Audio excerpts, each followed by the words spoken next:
A few days ago, DJI sent me their soon-to-be-released DJI Flip. And although I'm sure they told me about this drone in a bunch of emails, I didn't read anything about it, and I got it, opened it, and immediately just took it out and tried to figure it out on my own. All right, guys, I've got the drone. Are you ready to fly this thing, buddy? Yeah. All right. Here we go, boys.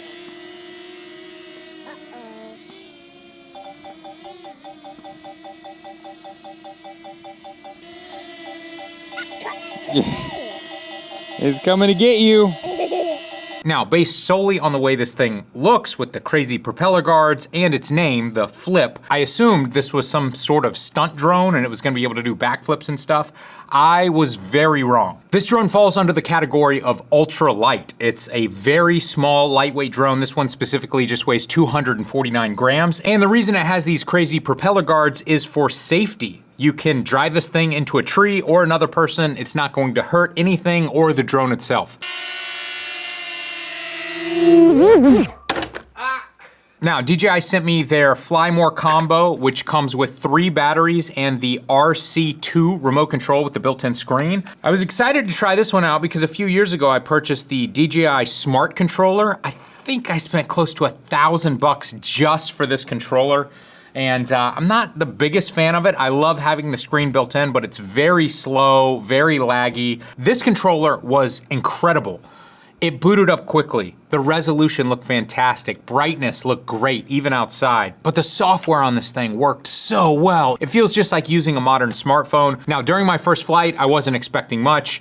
This kind of just feels like a toy. It's so small and lightweight. I didn't think the image quality would be great, but the footage being beamed to my controller live as I flew around looked amazing. Image quality on this screen is amazing. It's the best live feed on any drone I've ever seen, and yeah, I'm not totally up to date with DJI's newest top-of-the-line drones. Like I said, my Mavic is a few years old now, but man, this just feels like a massive upgrade, and it was wild to see such great footage coming out of something so small. One thing that's really blown my mind with this entire system is just how quickly everything boots up and connects. Watch this. I'm going to turn the drone off right now, and I'm going to turn it back on. And remember, you're gonna have to do this every single time you wanna swap a battery in the field. And this can be really slow on other drones.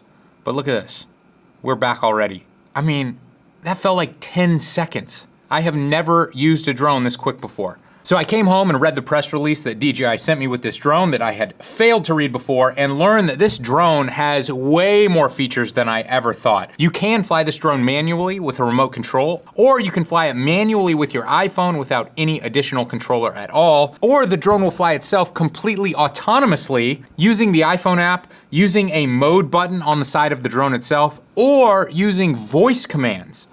Follow. 3, 2, 1.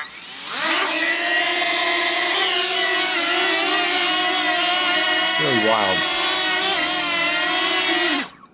That is so nuts. Now, I've seen some features of DJI drones following people around autonomously, but I always thought those features were a gimmick. I thought, it's never gonna work reliably, it's gonna run into a tree and break, it's gonna hit a person and they're gonna sue you, it's gonna fly into the water, it's gonna get lost and you're never going to be able to find it. And once again, I was blown away. It actually works. Once you turn this thing on, you just highlight what you want it to follow on your phone and hit start, and it starts following you. Here you can see me going 20 miles an hour on an electric skateboard through a very narrow street, and the drone keeps up perfectly. Here at the end, I do a quick turn and try to lose the drone, and I am able to lose it.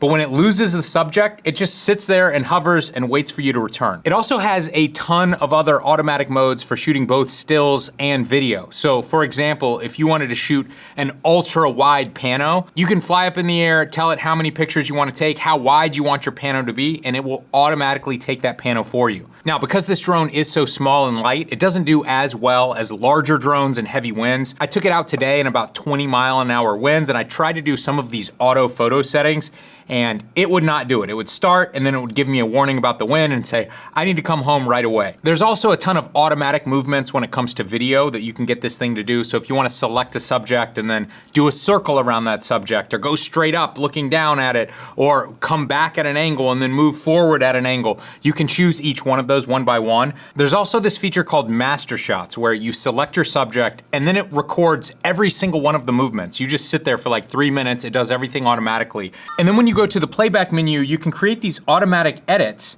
based on like a type of editing and then the type of music that you want your shots edited to. This is another one of those features that I just thought, never in a million years would it work. I need manual control because I'm the visionary. I need to do this all myself.